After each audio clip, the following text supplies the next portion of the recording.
All right, so here's a tip on developing people whenever they dive into something new. And so what occurred, we have some new people out in the field doing demonstrations for the first time.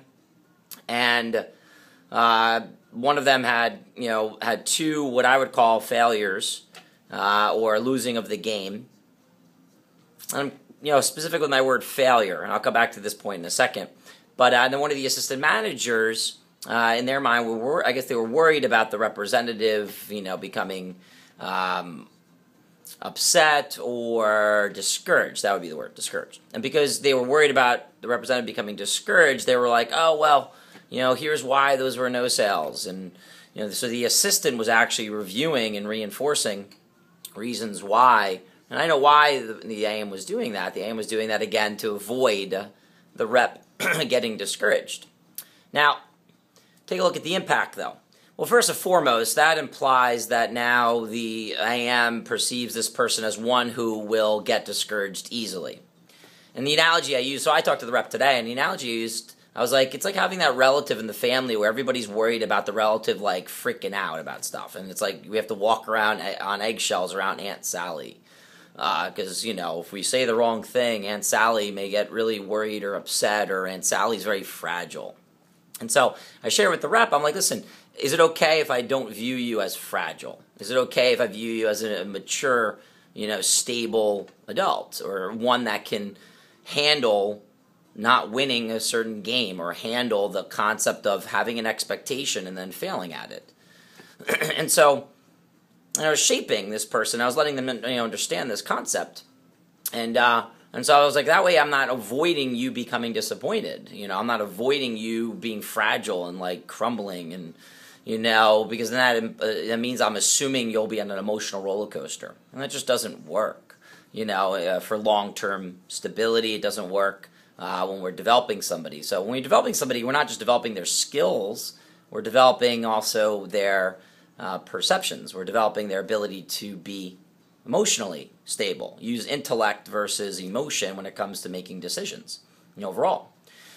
So the idea, I just reviewed, I go, listen, if we review the reasons why the customer didn't buy as a way to protect you from feeling bad or anything like that, the downfall or the impact is we won't take a look at what different actions you could take to have generated a success. And I reviewed the concept of game with them. I go, game are either won or lost. The idea of a failure means we have an expectation and it didn't get met. So I was like, hey, listen, if you shoot a basketball, every time you shoot a basketball, what's the intention? And the rep goes, to make the basket.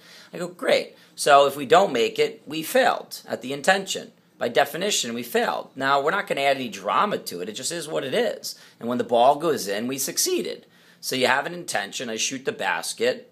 Success means it goes in the hoop. Failure means it doesn't go in. If it doesn't go in, it's a failure. We then ask, well, what could be changed to have it go in on the next shot?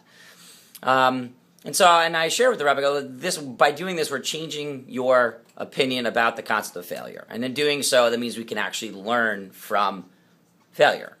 And that's great. It means that's how we grow, by changing how we view it.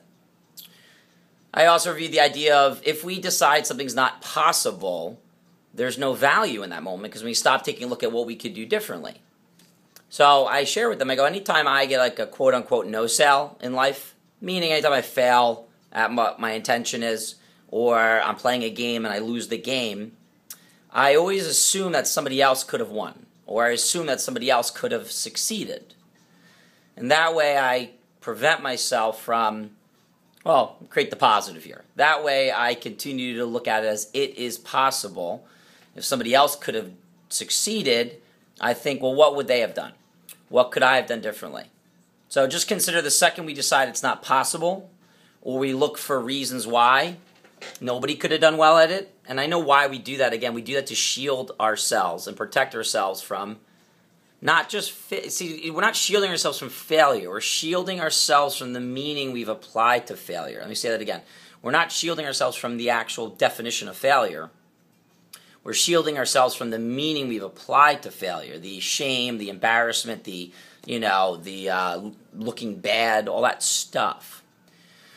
So again, if we justification, that's the word. If we justify why nobody could have done well, or we justify why it was like a failure and it makes sense that nobody could do well, and we're shielding ourselves, again, there's no value added because we're not going to take a look at what we could do differently. And so the representative really got this. I'm going to review with the assistant later this idea of, redefining or making sure somebody really just understands the definition of failure, assuming that it's always possible so we can take a look at what we could do differently.